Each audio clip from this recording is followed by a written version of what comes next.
Once upon a time, in a land far away, there was a kind and gentle girl named Cinderella. She lived with her wicked stepmother and two stepsisters who treated her very poorly. They made Cinderella do all the housework, from scrubbing the floors to washing the dishes, while they lounged around in fancy clothes. Despite her hardships, Cinderella always found a way to stay cheerful. She had a big heart and found joy in the simplest things, like singing with the birds and tending to the garden. Her animal friends, the mice and birds, loved her dearly and often helped her with her chores. One day, an exciting announcement came from the palace. The king and queen were hosting a grand ball in honor of their son, the prince. Every maiden in the kingdom was invited, and Cinderella's heart soared with hope. She dreamed of going to the ball, but her stepmother and stepsisters just laughed at her. Cinderella, you're not going to the ball. They sneered. You don't even have a dress.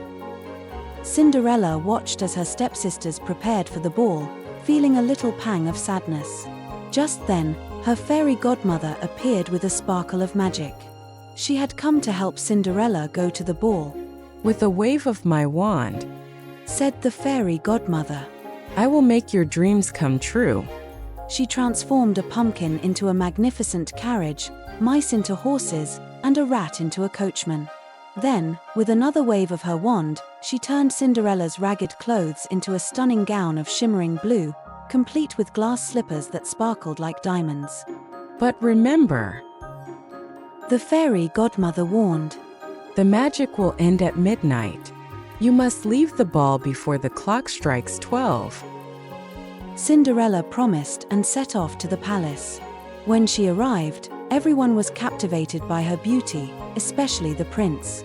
He asked her to dance, and they twirled around the ballroom, completely enchanted with each other. Time flew by, and before Cinderella knew it, the clock began to chime midnight. She dashed out of the palace, leaving one glass slipper behind in her haste. The prince found the slipper and vowed to find the girl whose foot it fit. The next day, the prince traveled across the kingdom with the glass slipper, searching for its owner. When he arrived at Cinderella's house, her stepsisters tried to fit into the slipper, but it was no use. Then Cinderella shyly stepped forward. May I try? She asked.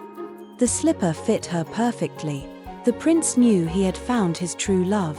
Overjoyed, he took Cinderella back to the palace, where they were married in a beautiful ceremony. Cinderella's kind heart and gentle spirit had won her the happiness she deserved, and so, Cinderella and the prince lived happily ever after, proving that kindness and a hopeful heart can make dreams come true.